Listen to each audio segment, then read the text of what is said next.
Hello বন্ধুরা, welcome to Sharmistha cooks. আমার আজকের recipe Keralian style chicken curry. কেরালাতে কীরকমভাবে কোকোনাট দিয়ে চিকেন রান্না করা হয় আজকে সেটাই শেয়ার করব। খেতে খুব ভালো লাগে, তাই ভালো করে রেসিপিটা দেখুন আর নিজেরা বানিয়ে ফেলুন, আর আমাকে অবশ্যই জানাবেন কেমন লাগলো। কলকাতায় প্রচণ্ড গরম, হয়তো সময় মতো ভিডিও আপলোড করতে পারছি না, আর কাজের চাপও আছে, কিন্তু আপনাদের সহযোগিতা পেলে আরও নতুন নতুন রেসিপি আমি আমার চ্যানেলে নিয়ে আসব। সঙ্গে থাকবেন, পাশে থাকবেন, আর চ্যানেলটাকে সাবস্ক্রাইব করবেন। ভিডিওগুলো ভালো লাগলে অনেক অনেক করে শেয়ার করে দেবেন। তাহলে আর দেরি না করে চলুন চলে আসি রান্নাঘরে আর শুরু করে দিই কেরালিয়ান স্টাইল চিকেন কারি। চলে এসেছি রান্নাঘরে কেরালিয়ান স্টাইলে চিকেন রান্না করতে। এখানে 1 কেজি একদম ফ্রেশ চিকেন আছে, আমি জল ঝরিয়ে এখানে ধুয়ে রেখেছি। এই চিকেনটাকে আগে একটু ম্যারিনেট করে নিচ্ছি, মানে এটা বেশিক্ষণ ম্যারিনেট করার কিছু দরকার নেই, এটা মেখে নিলেই হয়ে যাবে। এটা আমি দিচ্ছি হলো টক দই, মোটামুটি 1/2 কাপ মতো টক দই এখানে লাগবে। 1/2 কাপ টক দই, একটু জলটা ঝরিয়ে নিতে হয়েছে। আর একদম কচি কচি কারি পাতা আমি পেয়েছি, এই কারি পাতাগুলো দিয়ে দিলাম।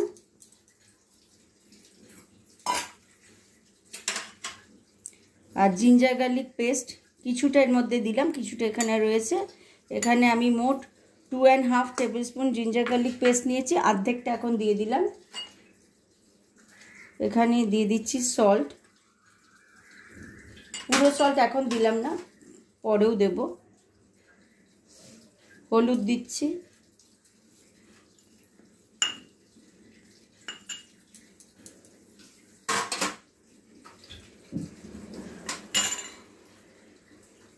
আর দেব হলো তেল।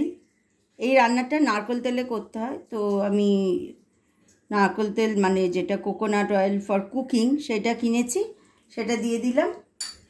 যেহেতু এটা কেরালিয়ান স্টাইলে রান্নাটা হবে, সেহেতু কোকোনাট অয়েলটা ব্যবহার করতে পারলে ভালো। আর যদি কোকোনাট অয়েল খেতে না চান তাহলে সানফ্লাওয়ার অয়েল দিয়েও করতে পারেন।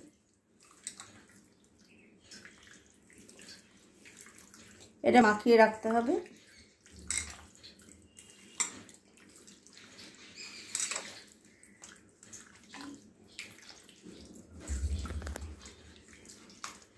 মোটামুটি আধ ঘন্টা মতন ম্যারিনেট করা থাকলেই এই রান্নাটা করা যাবে। এটার জন্য বেশিক্ষণ ম্যারিনেশনের কোনো দরকার নেই, থাকবে এইরকমভাবে। এটা ম্যারিনেট করে আমি রাখলাম। এবার আমি এই প্যানে কিছু শুকনো মশলা আমি রোস্ট করব, সেটা দেখাচ্ছি। এই ননস্টিক প্যানটা গরম হয়ে গেছে, এখানে আছে গোটা গরম মশলা, দারচিনি, এলাচ, লবঙ্গ সবই আছে। আর এখানে আছে হলো কাশ্মীরি শুকনো লঙ্কা, সেগুলো আমি দিয়ে দিচ্ছি। আর এখানে আছে গোটা ধনে।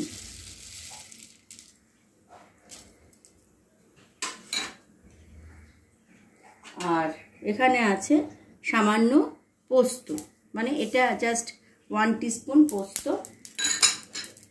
ফ্লেমটা কমিয়ে করতে হবে রোস্টিংটা, নাহলে পুড়ে যেতে পারে।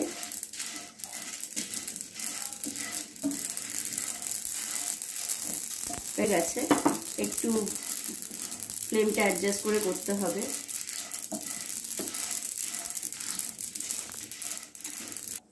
আচ্ছা, এখানে আছে গ্রেটেড কোকোনাট মানে নারকেল, এটা আমি 3/4 কাপ নিয়েছি, সেটাও এর সঙ্গে ভালো করে রোস্ট করতে হবে।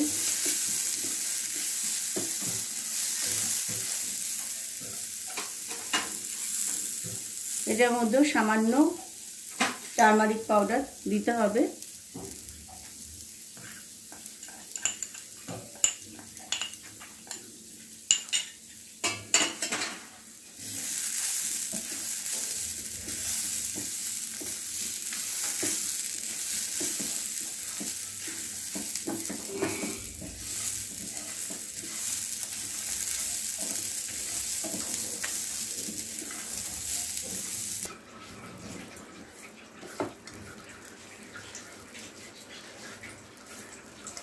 এটা রোস্ট হয়ে গেছে। এবার আমি ফ্লেমটা অফ করে দেব। আর এইখানে যে মিক্সচার গ্রাইন্ডারের জার আছে, এই জারের মধ্যে আমি এই মশলাটা তুলে নেব।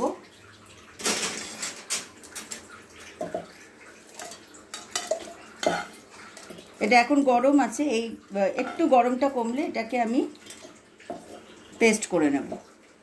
আচ্ছা, রোস্টেড মশলাটা আমি এই মিক্সচার গ্রাইন্ডারে জারে নিয়ে নিলাম। আর একটু তেঁতুল ভিজিয়ে রেখেছিলাম, তেঁতুলটা একটু জলে ভিজিয়ে রেখেছিলাম। তো জলটা, এবার তেঁতুলের যে ফাইবারটা সেটা আমি বার করে নিলাম আর জলটা এর মধ্যে দিয়ে দিলাম। আর সামান্য জল এটার মধ্যে দিলাম যাতে ভালো করে পেস্ট হয়। এবার এটাকে গ্রাইন্ড করে নেব, পেস্ট করে নেব, তারপর বাকি রান্নাটা করব। ড্রাই রোস্ট মশলার পেস্টটা হয়ে গেছে, রেডি। এবার আমি নেক্সট স্টেপে যাব। এখানে আমি তেল নিয়ে নিয়েছি 4 থেকে 5 টেবিল স্পুনের মধ্যে আমি তেলটা নিয়েছি। তেলটা গরম হয়ে গেছে।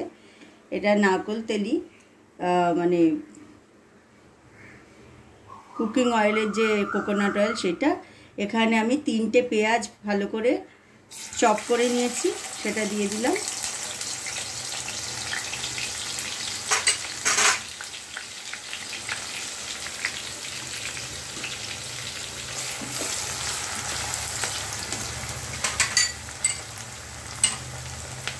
সামান্য লবণ দিয়ে দিলাম যাতে পেঁয়াজটা সহজেই রান্না মানে সফট হয়ে যায়।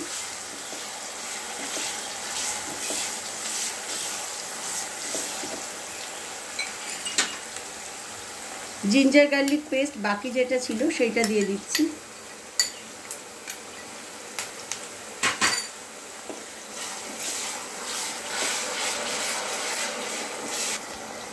পেঁয়াজ বেশ খানিকটা নরম হয়ে এসেছে। এবার আমি এই চিকেনের পিসেসগুলো এর মধ্যে দিয়ে দেব।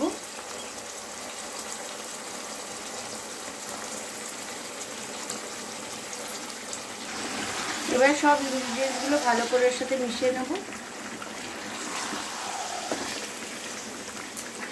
আর বাকি যে কারি পাতাগুলো আছে তার থেকেও খানিকটা আর কি দিয়ে দিলাম। যেহেতু খুব ছোট ছোট কারি পাতা, সেই জন্য একটু বেশি পরিমাণে দিচ্ছি। একটু বড়গুলো বেশি দেওয়ার দরকার হয় না। এখন এইভাবে এটা কুকিংটা হবে।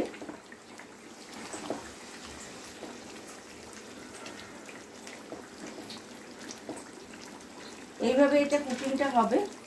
আমি এখন এটা লিড দিয়ে ঢেকে দেব। আমি ফিরে আসব 10 মিনিট পর, তারপরে নেক্সট স্টেপে যাব। 10 মিনিট বাদে চলে এসেছি। এইবার অনেকটাই নরম হয়ে এসেছে। এবার এই যে ড্রাই রোস্ট পেস্টটা সেটা এর মধ্যে দিয়ে দেবো।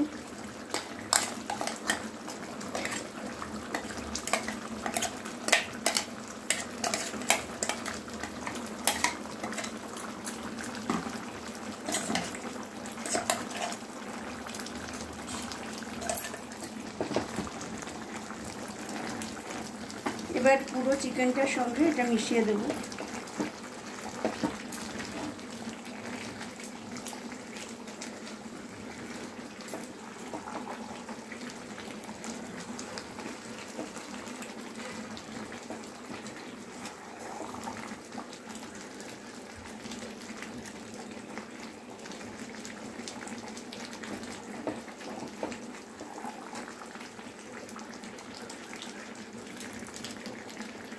খুব সুন্দর একটা গন্ধ বেরোচ্ছে। আর একটু জল দিয়ে দেবো, কারণ এবার চিকেনটা তো রান্না হবে। আর এটাই একটা অল্প হালকা গ্রেভিও হবে, মানে খুব রানি গ্রেভি না হলেও একটা থিক গ্রেভি হবে।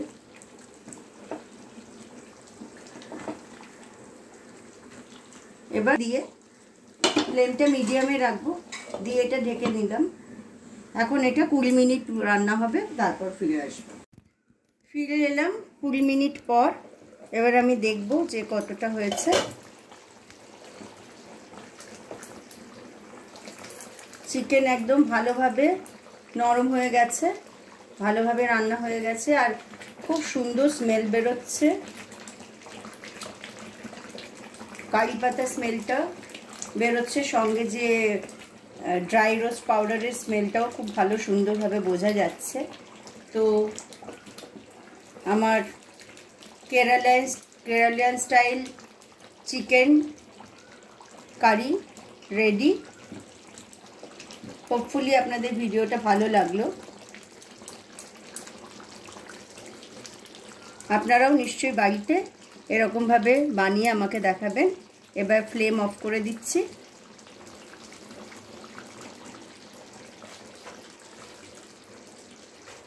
এটা এখন স্ট্যান্ডিংয়ে থাকবে 10 মিনিটস, তারপরে সার্ভ করব।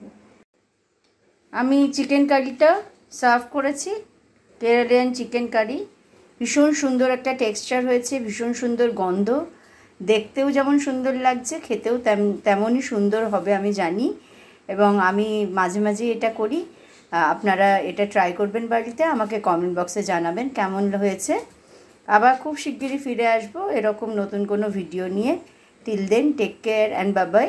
বাট স্টিল যাওয়ার আগে আরেকটা কথা বলে যায়, যারা নতুন বন্ধুরা এই ভিডিওটা দেখছেন প্লিজ আমার চ্যানেলটাকে সাবস্ক্রাইব করবেন, আর পুরনো বন্ধুরা সঙ্গে থাকবেন। ভিডিও ভালো লাগলে অনেক অনেক করে শেয়ার করে দেবেন। ওকে, আবার নতুন ভিডিওতে দেখা হবে। Till then take care and by.